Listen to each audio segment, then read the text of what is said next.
MMA Inside the Cage, brought to you by Advanced Sports Labs. Expedite your blood work today at advancedsportslabs.com. Welcome to MMA Inside the Cage, bringing the world of mixed martial arts straight to you. I'm your host, Cyrus Fees. Alongside me, the man that is stronger than Linsanity, Casey Oxnard, looking strong today. Get those muscles out of my face, brother. You know, All-Star Weekend was just last weekend. You had the NBA's brightest stars out there. And what was your favorite part about the game? That's what I want to know. I think Isaiah Thomas has always lit up the audience. Yeah. Larry Bird, of course, all those three-pointers. And then, man, Spud Webb. I've never seen nothing like it since Daryl Dawkins.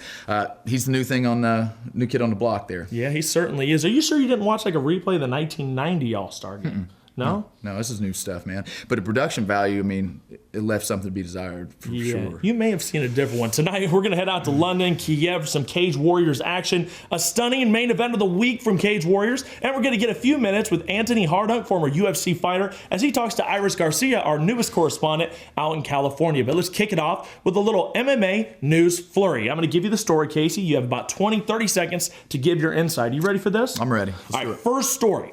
Dana White calls out Floyd Mayweather on the racist comments towards Jeremy Lin and tells him just to shut up and make the fight with Manny Pacquiao. Casey? I agree with Dana White. Bottom line, man, Floyd likes to talk a whole lot, but the only fight that anybody cares about is the Floyd Mayweather-Manny Pacquiao fight. Let's do it. All right, well, kickboxing champ Daniel Guida, along with heavyweight #1 contender Alistair Overeem, joins up with Rashad Evans, Melvin Gillard, and the rest of the Black Zillions down in Florida. Is this a good move for Overeem? Well, Overeem's got incredible striking, improving ground, but the one place that he's really needed the help on has been his wrestling, so who better than Rashad Evans to help that out? Well, good call. Dana White has instilled a sudden death rule for the upcoming fight between Demetrius Johnson and Ian McCall in the flyweight division. Is this a good call by Dana, and should they always have the sudden death rule in place to eliminate ties? Well, I don't know if network television is ready for live executions or not, but I would say if you're going to go with that, go with Firing Squad or Electric Chair. Okay. Finally, rumblings from M1 Global are calling for Fedor to return in June. There's rumors of Bobby Lashley, Mirko Cro Cop. They're all swirling around. Who's the best fight for the last Emperor? Well, I definitely picked Mirko Cro Cop over Bobby Lashley. I think Lashley, a big, tough dude, but he's going to be another freak show fight that Fedor is known for. I think that the Fedor Emelianenko versus Cro Cop fight 2, it lights up a crowd for the second time. Well, there it is. Well, next up, we have an exclusive interview with Anthony Hardunk. We have a nasty video that we got to show you. This thing's going to blow your mind. And later, we have a big shot of Cage Warriors action as we recap 45 and 46 and show you a thrilling main event of the week. But now it's time for your MMA Inside the Cage Punch of the Week. Join us as we open the MMA vault to unlock a wealth of action on Fight Now TV. Competed in mixed martial arts for 22 years between them and have combined for 67 total fights. Talk about two savvy veterans in your main event. This one right here should be a doozy. Yeah, I'm looking forward to this. All right, here we go. You ready? Are you ready? Let's get it on. Let's get it on. The famous words by Big John McCarthy. Stand up. Take, look at 2 hooks. Oh, right there! Already A nice strike! The hook. Yeah, Kids. when they're 4-ounce gloves. These are little gloves. Absolutely. This was a fight, by the way, where the winner was going to have, hopefully, a contract at the next level, perhaps the UFC. Eric Davila wanted to make a statement in this fight against Brock Larson, and boy, did he. Is he ready for the next level? We'll see.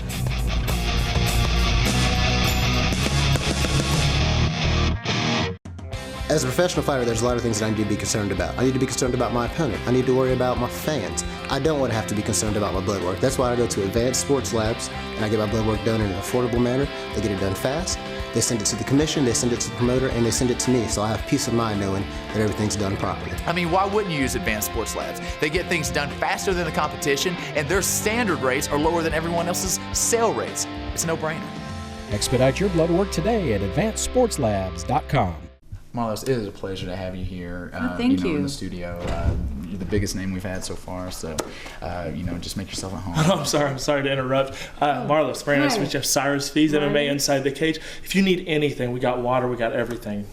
No, I'm fine, thank you. We got licorice, we got herring, we got everything you might know. What?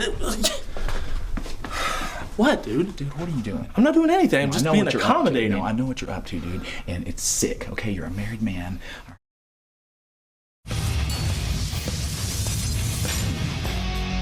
MMA Inside the Cage, brought to you by Advanced Sports Labs. Second round action and still to come, a main event from Cage Warriors that you do not want to miss. And before we get to this Anthony Hardunk interview, we got to check in with Fight Lab Promotions out there in North Carolina, just in our backyard. This was Fight Lab 19, Kenneth Crowder against Shane Tyner. And you can see right here in the video, and it might make you a little queasy. You might want to watch out for this. Crowder comes down with this elbow, and this is a nasty elbow, and he pretty much takes off a chunk there. You can see that chunk of his ear come flying off. It's just kind of hanging out there in the middle of the mat.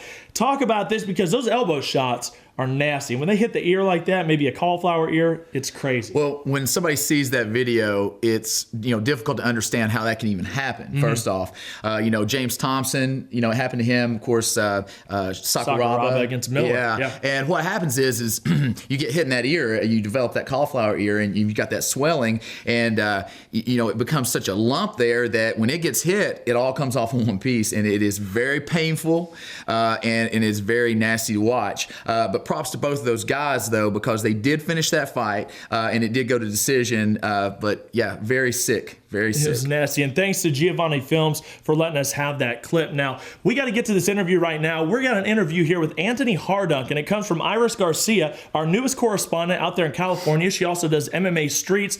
And I'll tell you, this interview is great, and because, Hardunk's been kind of out of the limelight for a while. And last time I saw him was against Pat Barry, who took that loss. But he's now training, and we got a full interview with him. Let's take a look. I'm here with Anthony Hardunk, a well-respected kickboxer, MMA trainer. Anthony, can you tell us some of the fighters you're training right now? Yeah, me and my partner in the gym, Henry Akins, who's a black belt in Jiu-Jitsu under Rickson Crazy. We train Vladimir Matachenko, who's fights in the UFC, Kamal Shalorus, Gabe Rudiger, Ronda Rousey, and a lot of other amateurs and pros that come by here sometimes. All right, I know that you mentioned Ronda Rousey. Can you tell us a little bit more about her? I know she has a fight coming up against Miesha Tate right now. Yes.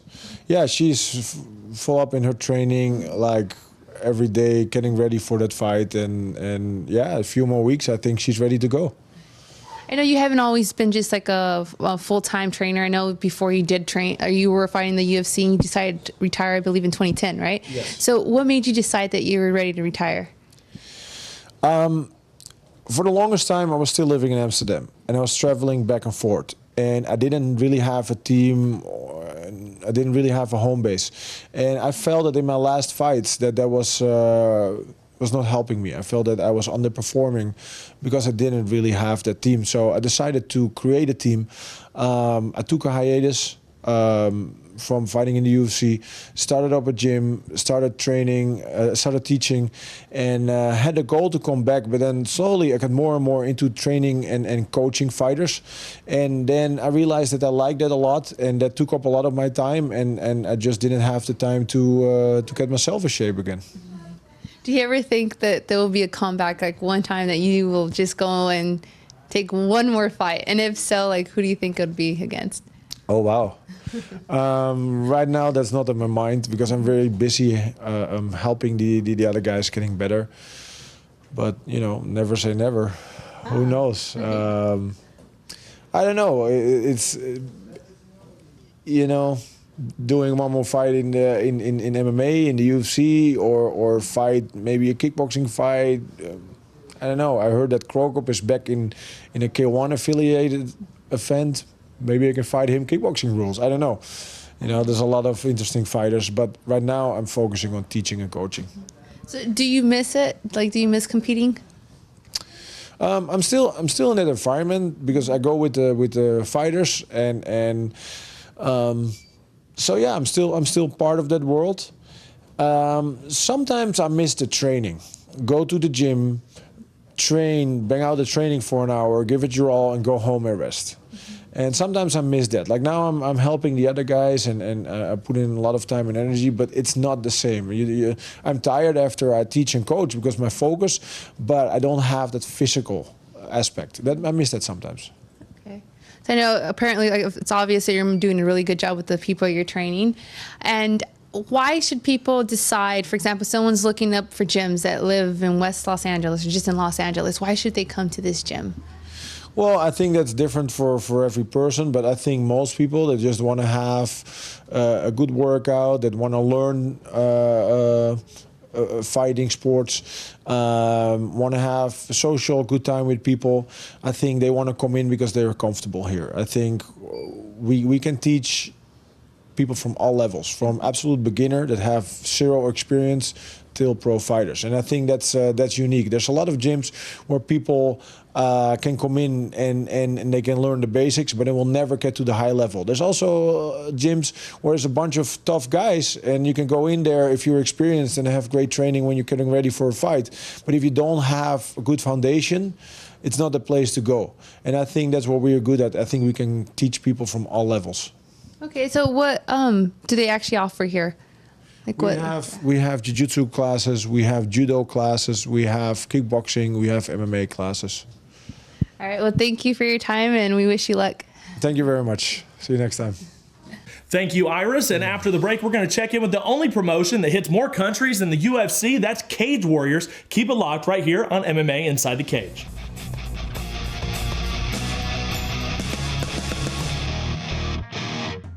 As a professional fighter, there's a lot of things that I need to be concerned about. I need to be concerned about my opponent. I need to worry about my fans. I don't want to have to be concerned about my blood work. That's why I go to Advanced Sports Labs and I get my blood work done in an affordable manner. They get it done fast.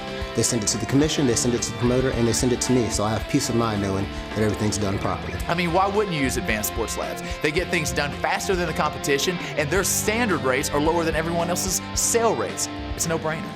Expedite your blood work today at AdvancedSportsLabs.com. Dude, I can't believe we got Ken Shamrock in the studio. We made it happen, I know bro. it. What we've got planned for him, he's gonna love it. Hey, can you believe we got all those guys? Oh, here you go. We're having fun. We brought the guys in here, man. Yeah, this is legit, brother. Almost. Almost. All right, well, I mean, are you still going to stick around? I'll do the show. But, hey, listen, first, I got 3 things to say. All right.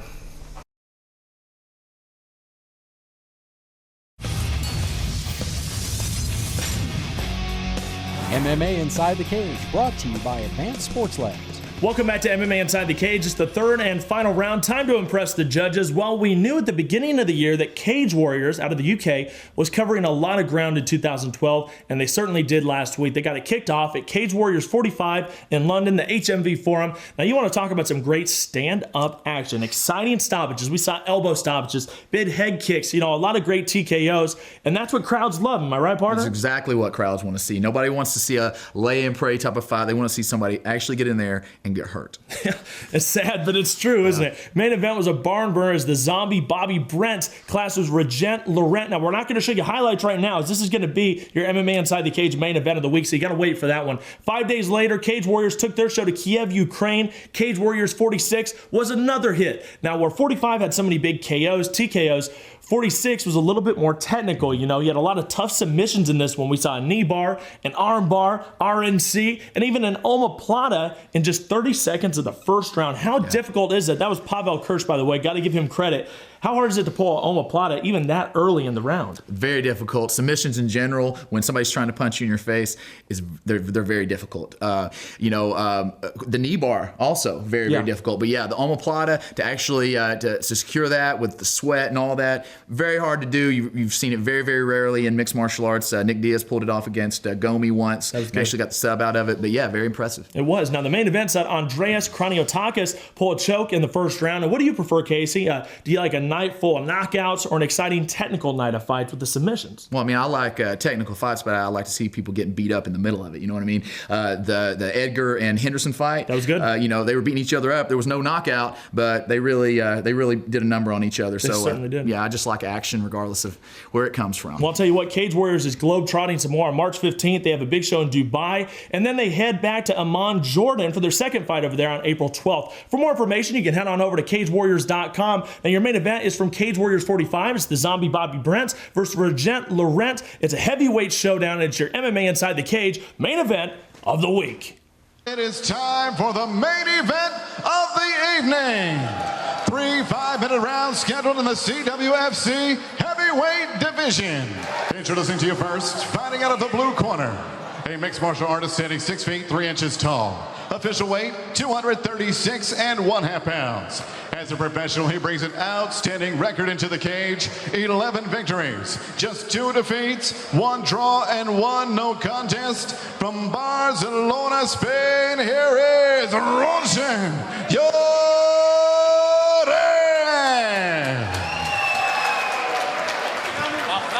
And next his opponent across the cage, fighting out of the red corner. A freestyle fighter, standing 5 feet 9 inches tall. His weight, 247 1/2 pounds. As a professional, he too brings an outstanding record consisting of 11 victories and just 2 defeats. He fights out of and represents Springfield, Illinois, USA. Here is Bob Zombie Brown. Ready for round 1, touch of gloves. Can't wait to see this clash of styles here, John. Brent's deceivingly quick. Very powerful as well. Some big slams on his curriculum vitae. Full frame. What a big leg kick, but Brent saw it coming. Bobby Brent. What a lovely piece of wrestling. Yeah, caught the kick and big takedown early for Bobby Brent. Immediately, Eugene looking to get back to guard, kick off and stand up. It's going to be hard to hold a black belt like Uret on the floor. Yeah, nicely back to his feet from a Catalan fighter. Bit of a reach advantage. It's good to see him take advantage of that. Yeah, Bobby Brent is going to have to punch up to hit the target tonight. He's going to sap that little bit more energy. And swinging over the top with those big hooks. Yeah, lovely head movement from the Zombie.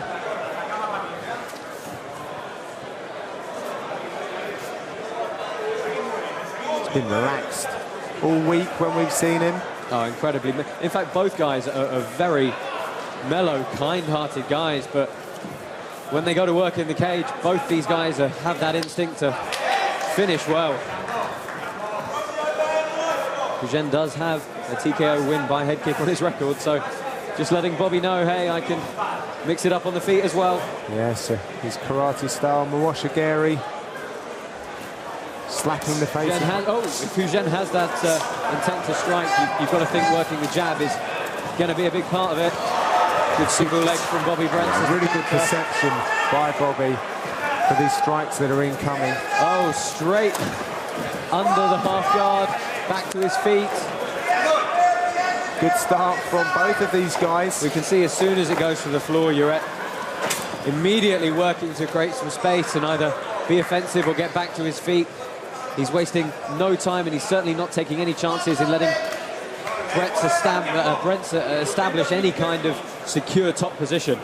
Some really high-level technical fighting from our heavyweights. Calling the action, myself, John Gooden, and Josh Palmer beside me. Cage Warriors 45 here in the HMV Forum, Kentish Town, London.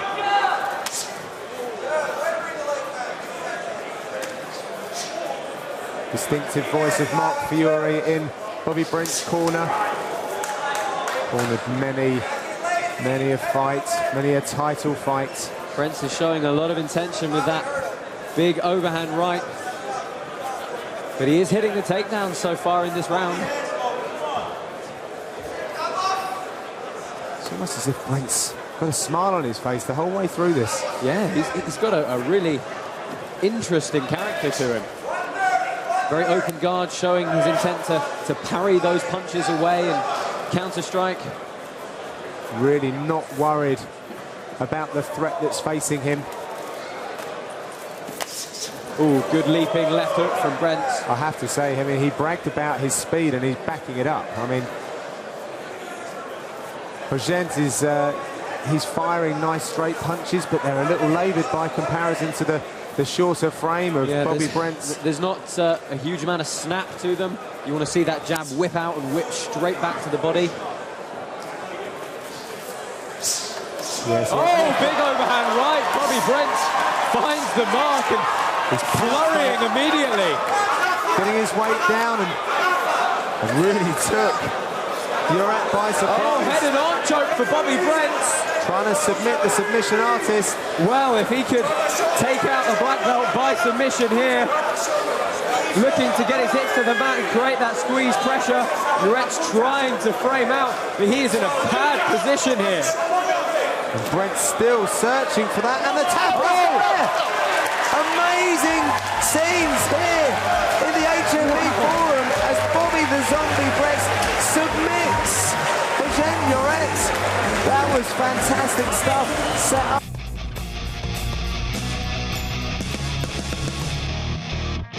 Advanced Sports Labs is always a great experience. You go in, you get your blood drawn, they take care of all the paperwork for you, they send your results to the commission and to the promoter, so I can just focus on being a professional fighter and getting on the fight. Advanced Sports Labs. Expedite your blood work today at advancedsportslabs.com. MMA Inside the Cage, brought to you by Advanced Sports Labs. Well, it's time to close this episode out, and we got to do it with your curtain call, Casey. Let them know. Well, guys, I am really, really pumped up this week because the Keyboard Warriors have really been at it on me, going back and forth, and I love it, because it gives me opportunity to tell everybody out there that we do what we do because we love to do it, regardless of what anybody says. And if you're kids out there or even adults that are trying to accomplish something in your life, always know there will be detractors. There'll be haters. But if you love what you do, keep doing it, because the only loser is someone who drops off and quits. There we go. Find us on Facebook. Subscribe on our YouTube page for exclusive footage. Follow us at MMAITC and send all your emails to MMAInsideTheCage@gmail.com. And look out for our new website. It's going to be here before you know it. I'm Cyrus Feast. I'm Casey Oxendine. And we'll see you next week. Inside the Cage.